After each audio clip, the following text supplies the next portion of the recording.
In this video, I'll teach you ASA congruency. ASA और AAS भी होता है. So, देखो इसमें क्या होता है. ASA means angle side angle. तो दो ट्रायंगल है. सपोज यहाँ पर 60 degree, 40 degree and 4.6 centimeter. This is PQR and this is ABC. तो angle Q equals to angle B. ये हो गया एंगल एक कंडीशन. फिर QR और BC इक्वल है तो ये साइड है, और एंगल R और एंगल C इक्वल है तो ये एक और एंगल है. तो हो गया ना ASA. जो दो एंगल लेते हैं उसके बीच वाला ही साइड इक्वल होना चाहिए, उसको बोलते हैं इंक्लूडेड साइड, तभी ASA होता है. अब AAS भी होता है एक्चुअली. सी अगर यहाँ पर 60 है और यहाँ 40 है,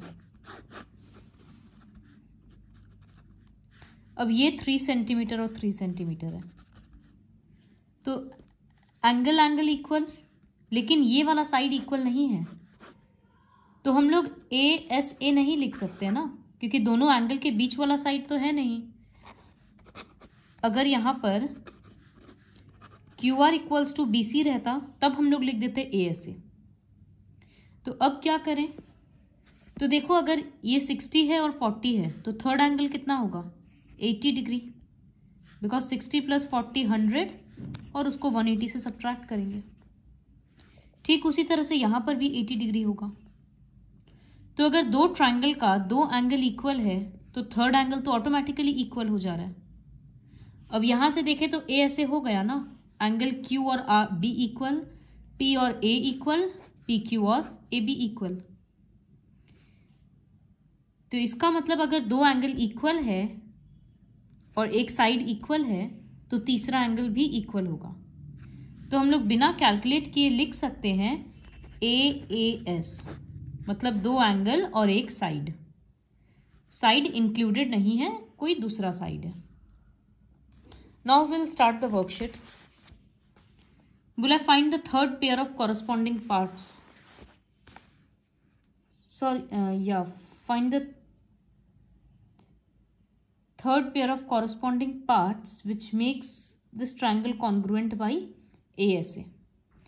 दिया हुआ P equals to Y 40, Q equals to Z 60. तो दोनों एंगल दे दिया, इसका मतलब साइड इक्वल लिखना है तो हम लोग लिखेंगे PQ इक्वल्स टू C. अब PQ इक्वल्स टू ZY लिखे या YZ. तो ट्राइंगल में PQ के साथ YZ आ रहा है तो लिखेंगे third pair of criteria is PQ equals to YZ. तब एंगल साइड एंगल हो गया. फिर इस तरह का क्वेश्चन ऑलरेडी दो वर्कशीट में कर चुके हैं. ट्रायंगल को सिंबलिकली लिखना है तो जैसे इसमें देखते हैं 80 इक्वल है, एक एक साइड दे दिया. अब दो साइड नहीं, दो एंगल नहीं दिया तो ये समझना है कि ये दोनों एंगल तो इक्वल होगा ना, वर्टिकली अपोजिट होने के कारण. तो ASA हो गया. अब नेम देंगे तो इधर में सपोज हम दे देते हैं AOB. तो अब कॉन्ग्रुएंट क्या देंगे, O के साथ O इक्वल हो रहा है तो इसके भी बीच में O आएगा. यहाँ B 80 है, यहाँ पर D 80 है तो इसका मतलब लास्ट में B है तो लास्ट में D रहेगा. तो COD हो गया नेमिंग. फिर इसी तरह से मैच करना है. यहाँ पर ASA से कॉन्ग्रुएंट नहीं है, AAS है तो छोड़ देंगे. और या फिर कैलकुलेट करके भी दिखा सकते हैं कि ये 80 डिग्री हो रहा है और यहाँ भी 80 हो रहा है. तो ट्रायंगल का नाम अगर ABC देंगे तो A के साथ यहाँ पर A इक्वल है, यहाँ B पे 80 है, यहाँ पर E पे है तो AED नाम होगा इसका. फिर इसी तरह से ये थर्ड क्वेश्चन, एक ट्रायंगल है BDC. तो इसमें एंगल्स क्या है 40 डिग्री और 60 डिग्री. और एक एंगल है ए बी सी, तो इसमें भी है 60 और 40, तो दोनों एंगल तो इक्वल है। अब साइड कौन सा है, दोनों को BC मिल रहा ना, इस ट्रायंगल को भी और इस ट्रायंगल को भी, तो इसी वजह से ये ट्रायंगल कॉन्ग्रुएंट है। तो अगर हम यहाँ पर नाम दे रहे हैं ABC कॉन्ग्रुएंट टू ट्रायंगल, तो यहाँ पर इस ट्रायंगल में ABC देखो B पे 60 डिग्री बन रहा है, तो इस ट्रायंगल में एंगल C पे 60 बन रहा है। तो इसका मतलब यहां सेकेंड लेटर B है तो यहां सेकेंड लेटर C होगा। फिर यहां पर ट्रायंगल C में 40 डिग्री है, तो यहां पर ट्रायंगल B एंगल B में 40 डिग्री है, तो यहां थर्ड लेटर B होगा, तो फर्स्ट लेटर D है। इसी तरह से देखना है कौन सा कॉन्ग्रुएंट है कौन सा नहीं है। नेक्स्ट क्वेश्चन है कि QX मतलब ये वाला side bisects PQR as well as PSR। Bisect करता है मतलब ये दोनों इक्वल है और ये दोनों इक्वल है। अब 3 पेयर लिखना है ताकि ऊपर नीचे वाला ट्रायंगल कॉन्ग्रुएंट हो जाए। तो बहुत सिंपल है, this angle equals to this angle equals to this, QS is common, हो गया एंगल साइड एंगल।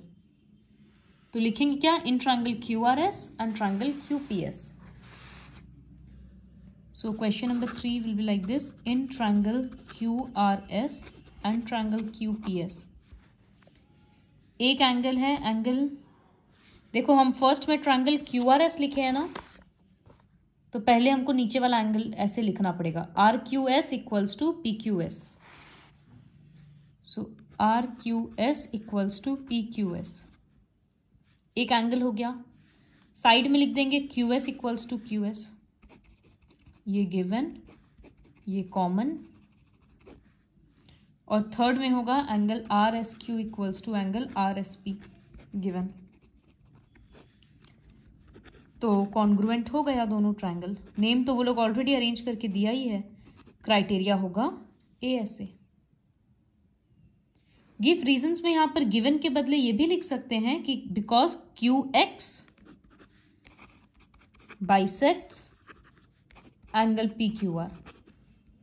इसमें ये भी लिख सकते हैं QX बाइसेक्ट्स एंगल PSR, ये बल्कि एप्रोप्रिएट रीजन होगा लिखने का। उसके बाद फोर्थ क्वेश्चन देखो, PS बाइसेक्ट्स एंगल P। इसका मतलब क्या है कि जो एंगल P है वो बाइसेक्ट हो गया तो इक्वल हिस्सा में डिवाइड हो गया, तो ये दोनों एंगल इक्वल है, और PS परपेंडिकुलर है मतलब दोनों जगह 90 है। तो 3 मैचिंग पेयर्स तो ऑटोमेटिकली मिल गया ना दोनों ट्रायंगल का, angle equal, side common, angle equal.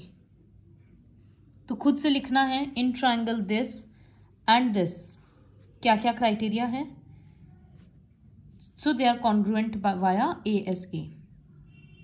जब ट्रायंगल कॉन्ग्रुएंट हो जाता है तो क्या ये दोनों साइड इक्वल होगा, क्या QS और SR इक्वल होगा, यस, CPCT रीजन होगा कि ट्रायंगल्स कॉन्ग्रुएंट है तो उनका सारा पार्ट्स, कॉरस्पॉन्डिंग पार्ट्स इक्वल होता है। फिर फिफ्थ क्वेश्चन, AO और BO इक्वल है, A और B इक्वल है, तो क्या AOC और BOD इक्वल होगा, मतलब क्या ये दोनों एंगल इक्वल है, obviously yes, vertically opposite angles. Is this congruent to this via ASA, yes, angle side angle, angle side angle. फिर है इज ACO मतलब ये वाला angle equals to BDO, yes, अगर दो एंगल इक्वल है दो ट्रायंगल का तो थर्ड भी तो इक्वल होगा ना, so yes, why, because corresponding parts of congruent triangles are equal. ये लिख देंगे कि जब ट्रायंगल कॉन्ग्रुएंट है तो कॉरस्पॉन्डिंग पार्ट्स भी इक्वल होगा। So this is all about ASA criteria.